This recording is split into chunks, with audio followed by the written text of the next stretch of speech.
Assalamualaikum Bapak. Gimana Bapak kabarnya hari ini? Alhamdulillah Eh, sehat. Baik, terima kasih Bapak. Maaf sebelumnya saya mengganggu waktu Bapak dan saya mohon izin kalau seandainya nanti video ini dipublikasikan tapi hanya untuk tugas penggerak saja Bapak boleh? Oh, boleh. Iya Bapak. Ini ada beberapa hal yang saya akan tanyakan terkait tugas saya sebagai guru penggerak terutama di pembelajaran hmm, kepemimpinan mungkin Bapak itu ya. Bapak selama ini Bapak sebagai kepala sekolah mungkin ada beberapa hal atau kejadian yang terjadi di sekolah Bapak. Bagaimana Bapak dapat mengidentifikasi kasus-kasus yang merupakan dilema etika atau bujukan moral, Pak? Ini mungkin untuk kasus-kasus dilema etika memanglah di semua tempat pasti ada gitu ya. Dan di sini mungkin ada beberapa kebijakan yang perlu kita perhatikan dari beberapa faktor ya. Iya, Gitu ya. betul. Karena kalau misalkan kita menghadapi terutama dalam kasus ini ya dilema etika ataupun bujukan moral, eh, apa namanya, kita harus melihat dulu kasus ini tetap ada identifikasi ya, Iya, dalam artian misalkan dari segi apa, permasalahan dan juga potensi-potensi yang akan muncul dari kasus ini gitu ya. Makanya untuk ini biasa kami mengadakan ibaratnya ya tidak langsung kita tanggapi, tapi di sini saya khususnya mungkin akan memperlakukan kasus ini ya sebijak mungkin lah, karena ketika kita mengambil keputusan salah tempat ya kita harus menghargai dari dua sisi itu ya. Kalau misalkan kasus ini muncul dari personal ataupun dari instansi atau yang berkaitan ya dengan setiap sekolah, mungkin itu yang biasa kami lakukan gitu ya, dan kita konsolidasi dengan semua elemen yang ada di sekolah. betul Pak ya. Nah, sekarang bagaimana Bapak menjalankan pengambilan keputusan di sekolah Bapak, terutama dalam kasus-kasus di mana ada dua kepentingan yang sama-sama benar atau sama-sama mengandung nilai kebajikan mungkin ya. Nah, Ya, seandainya dua-duanya benar, kira-kira seperti apa Bapak ya dalam gitu ya. pengambilan keputusan?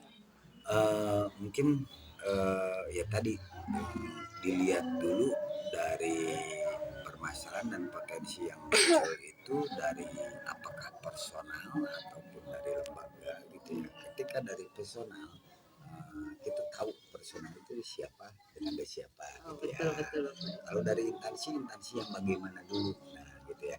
Biarpun semuanya unsurnya kan untuk namanya lah, kalau misalkan ada untuk perkembangan pendidikan di sekolah kita gitu ya.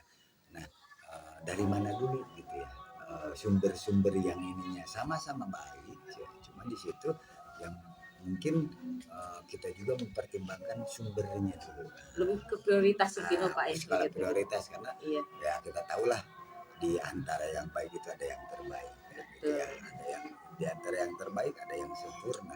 Nah, kita mencoba untuk mendekati sesuatu yang mungkin bisa diterima oleh semua. Karena Betul. baik bagi saya, menurut pemikiran saya belum tentu buat elemen-elemen yang ada di sekolah saya mungkin baik gitu ya. Jadi itu yang mungkin perlu ya, intinya apa, kita harus bisa cek bahasa Sundana malah kemulang kemelong, Nah, nah terus gitu ya, betul betul harus Bapak. melihat sisi ini sisi itunya gitu. Betul. Jadi saya mungkin memperlihatkan itu ya, diambil dulu ini sumbernya dari mana. Iya, mungkin langkah-langkahnya juga seperti itu ya Ya Pak ya. seperti itu. Baik, untuk hal apa saja yang selama ini Bapak anggap efektif dalam pengambilan keputusan dalam kasus-kasus dilema etika Pak? Ya, ini berkaitan dengan itu tadi ya, Iya, bahwa ketika langkah-langkah yang harus saya ambil itu ya, yang tadi dikatakan bahwa sumbernya dari mana, terus efektivitas untuk ininya dalam durasi ataupun sistem situasi, apa itu harus segera atau misalkan bisa di saya konsultasi dulu. Tapi kalau misalkan sistem segera, saya melihatnya yaitu sumbernya dari mana gitu ya. Jadi oh ini pihak ini nanti berkesinambungan juga ke depannya. Jadi kalau misalkan hanya untuk satu kali biarpun itu baik ataupun misalkan mendukung di sekolah, tapi kalau hanya langkahnya itu hanya sampai di situ, mungkin ya kita akan melihat yang berkesinambungan juga. Betul. Iya. Sekarang selama ini apa saja sih Pak yang merupakan tantangan dalam pengambilan keputusan? Nah, ini Tantangannya seperti apa mungkin ya itu dalam ya pengambilan keputusan Pak ya? yang sebenarnya dituntut benar-benar lah pemikiran yang tidak bisa main otoriter gitu ya. Menurut Bapak Kepala, kira-kira hal apa saja yang merupakan menjadi sebuah tantangan dalam pengambilan keputusan ini Pak? Yang menjadi tantangan ya tadi itu, bahwa yang disampaikan itu dari mana sumbernya, ini yang benar-benar perlu pemikiran lebih lah gitu ya.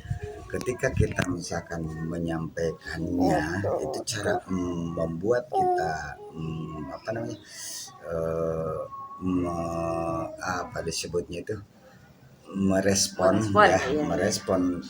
dilema itu ya ataupun permasalahan itu, ketika misalkan dihadapkan dengan sumber yang datangnya ternyata ya tadi berkelanjutan dua-duanya gitu ya.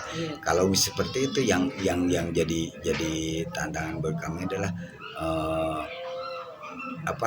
kebijakan ini jangan sampai kita salah penyampaian gitu ya.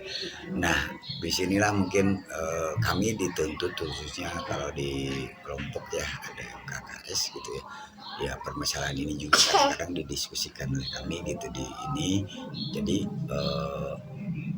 dan hampir ya bisa dikatakanlah 60-70% permasalahan atau tantangannya itu sama gitu ya.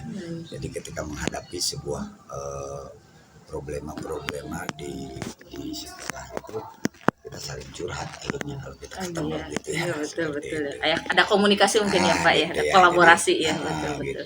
Baik Bapak, untuk penjadwalan sendiri atau tata kala atau penjadwalan tertentu dalam sebuah memutuskan keputusan penyelesaian kasus dilema etika, apakah Bapak langsung menyelesaikannya di tempat atau memiliki sebuah jadwal untuk penyelesaiannya Pak?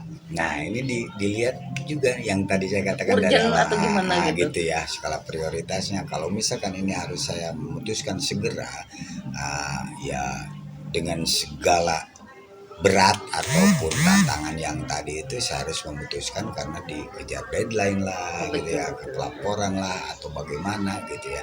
Itu jadi harus segera diputuskan. Tapi kalau misalkan ternyata itu keputusan tersebut harus agak ringan gitu ya, bisa diinikan, mungkin saya akan melakukan konsolidasi elemen di sekolah gitu. Nah betul, beberapa orang mungkin ya Pak ya yang terlibat. Nah kira seseorang atau faktor-faktor yang selama ini mempermudah atau membantu Bapak dalam pengambilan keputusan, kata Bapak tadi ada beberapa ini ya faktor, siapa aja mungkin Bapak yang bisa yang terlibat? Yang terlibat itu terutama ya di lingkungan internnya, yaitu ada guru-guru dan Wakasek gitu ya. Dan yang untuk eksternal mungkin kita akan melibatkan komite juga. Kalau apabila permasalahan itu muncul dari luar juga gitu ya. Jadi komite harus mengetahui dan juga itu akan menjadi bahan pertimbangan. Nah kalau sistem kedinasan nanti mungkin juga kita berkoordinasi ini dengan atasan, dengan KCD lah gitu ya, atau Disdi kita seperti itu. Dan juga kita mempertimbangkan juga ya aturan-aturan yang ada gitu ya, apakah ini nantinya bertentangan dengan aturan atau ini sejalur dengan aturan. Nah itu yang mungkin harus kita lakukan gitu, mau tidak mau gitu. Berarti semua stakeholder Bapak libatkan semuanya berarti? Ya kita berusaha lah gitu ya supaya para elemen-elemen itu ikut berpartisipasi, ikut andil dalam memutuskan kebijakan, karena ini demi sekolah juga. Betul, yang terbaik ya Pak ya.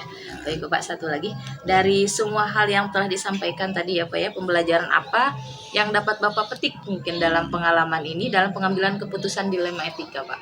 Nah ini yang mungkin tidak semua orang sama permasalahan dalam artian dalam melakukan kebijakan, biarpun permasalahannya sama, tapi di personal masing-masing itu ada sebuah ya kalau bisa dikatakan saya merasa ini dan tidak akan lupa sampai kapanpun ketika saya memutuskan A, B, C, D gitu ya. Ketika misalkan ada yang berhubungan yaitu tentang berhubungan dengan pihak luar gitu ya, yang sangat sulitnya dengan pihak seorang tua lah, kadang malahan yang mungkin berbenturan dengan LSM, wartawan dan sebagainya lah, itu yang mungkin bisa kita ini kan, oh ternyata ketika kita menghadapi dengan pihak luar itu rumit sekali ketika kita harus memutuskan, karena pertimbangannya itu sangat-sangat erat dengan mungkin kalau bisa dikatakan keberlangsungan sekolah atau mungkin keberlangsungan karir para kepala sekolah juga gitu. Nah, seperti itu.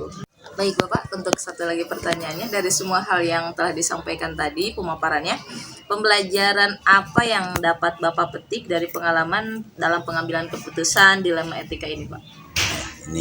Ini yang mungkin tidak bisa kita samaratakan, ataupun ini pengalaman biarpun permasalahannya sama tapi tetap pengalaman secara personal itu pasti berbeda-beda. Nah ini yang kadang-kadang berat dan akan membekas itu ketika berhubungan dengan pihak luar ya. Di sini ada yang namanya LSM ataupun ya kita tahu sendirilah dengan orang tua ataupun dari pihak-pihak luar. Kalau untuk intern sih enggak terlalu inilah, tapi yang benar-benar perlu ekstra dalam membuat keputusan itu ketika kita berhubungan dengan pihak luar sekolah gitu. Nah, ini yang mungkin tidak akan kami lupa, khususnya saya gitu ya, tidak akan melupakan ketika kita harus mengeluarkan kebijakan dan ini akan berakibat fatal apabila salah mengambil keputusan. Nah, gitu ya.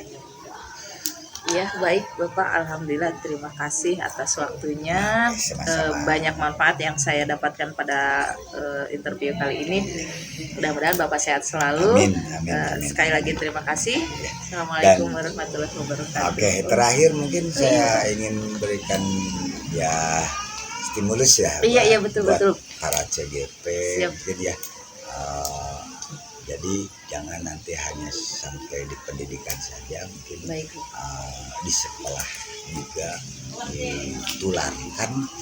Dan mungkin di sekolah kita kan, kalau misalkan di ini, terutama di sekolah saya itu minat untuk jadi CGP itu ya, untuk mendaftar jadi CGP itu sangat minim. Nah, mungkin bagaimana sih nanti teman-teman di para guru penggerak itu untuk menarik guru-guru untuk tertarik kerja. Mungkin itu hanya sekedar saran lah gitu ya. Terima kasih Bapak masukannya ya, insya Allah nanti saya ingat lagi ya Pak sama teman-teman. Terima kasih Bapak. Sama-sama.